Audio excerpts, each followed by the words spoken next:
जय श्री राधे कृष्ण।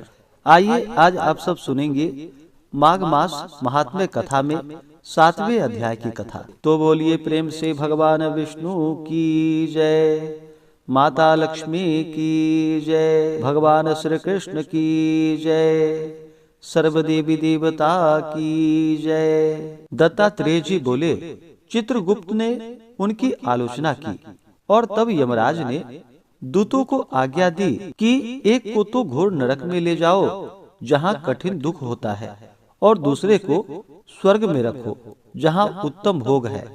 राजेंद्र, तब इस आज्ञा को पाकर दूतों ने बड़े भाई को तो रौरव नरक में फेंका और छोटे को उत्तम दूत मधुर वाणी से बोला कि हे विकुंडल, मेरे साथ स्वर्ग में चलकर अपने कर्मों से किए हुए दिव्य भोगों को तुम भोगो।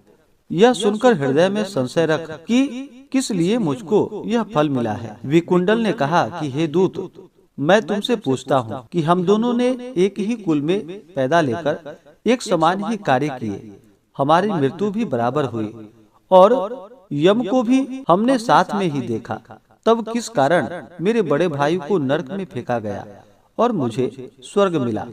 विकुंडल के ऐसा पूछने पर यमदूत कहने लगे कि हे विकुंडल, जिस प्रकार एक वृक्ष पर अनेक प्रकार के पक्षियों का आवागमन एवं वास होता है, उसी तरह इस संसार में पुत्र, पत्नी, बहन, भाई, माता पिता आदि का जन्म के कारण संगम होता है और जन्म कर्म को भोगने के लिए होता है। हे वैश्य, मैं प्रेम पूर्वक तुमसे सच कहता हूँ कि मनुष्य जो पूर्व भक्ति कर्म करता है वह अपने किए अच्छे या बुरे कर्म का फल समय समय पर बार बार भोगता है।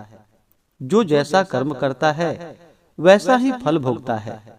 कभी भी कोई मनुष्य दूसरे किसी के लिए कर्म का फल नहीं भोगता। तुम्हारा भाई अत्यंत पापों के कारण नरक में गया।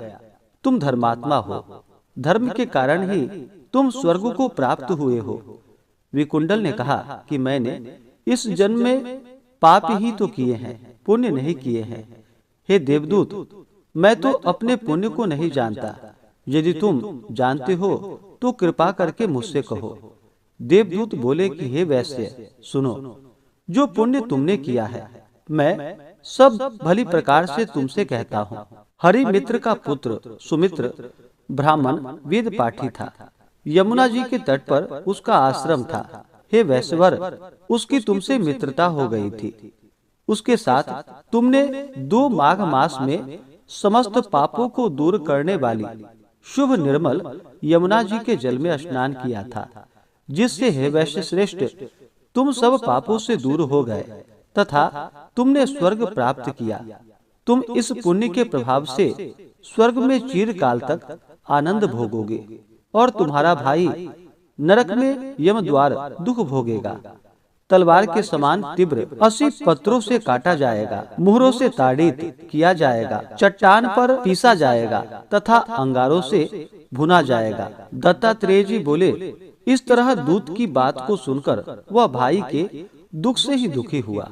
उसका शरीर पुलकायमान हो गया और नम्रता पूर्वक दुखी होकर उसने मधुर वाणी से देवदूत से कहा कि साधुओं के साथ 7 पग चलने वाली मित्रता श्रेष्ठ फल दायिनी होती है। अतः मित्र प्रेम को सोचकर तुम मुझ पर कृपा करते हो। हे सर्वज्ञ, कृपा करके कहो कि किस कर्म से मनुष्य यमलोक को नहीं देखता तथा बुरी गति को प्राप्त नहीं होता है। यमलोकम न पश्यन्ति कर्मणा केन मानवाः गच्छन्ति निग्यम येन तन्माम त्वम कृपया वद। इस प्रकार से श्री पद्म पुराण के अंतर्गत देवदूत संवाद का 7वां अध्याय पूर्ण हुआ। तो बोलिए प्रेम से भगवान विष्णु की जय, माता लक्ष्मी की जय, भगवान श्री कृष्ण की जय, सर्वदेवी देवता की जय। इसके आगे की कथा जो कि आप अगले अध्याय में सुनेंगे।